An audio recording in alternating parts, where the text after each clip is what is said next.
પંચમહાલના ઘોઘંબા નગરમાં 77મા વન મહોત્સવની જિલ્લા કક્ષાની ઉજવણી યોજાઈ હતી। આ કાર્યક્રમમાં રાજ્ય નાણાં પંચના ચેરમેન યમલ વ્યાસ સહિત આગેવાનો ઉપસ્થિત રહ્યા હતા।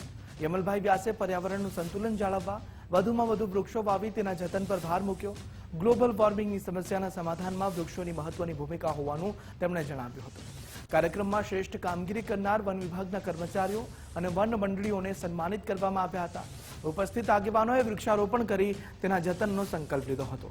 ઉપરાંત વૃક્ષ રથને લીલી ઝંડી આપી પ્રસ્થાન કરાવવામાં આવ્યું હતું, જે જિલ્લાના ગામે ગામ જઈ નિઃશુલ્ક રોપાઓનું વિતરણ કરશે।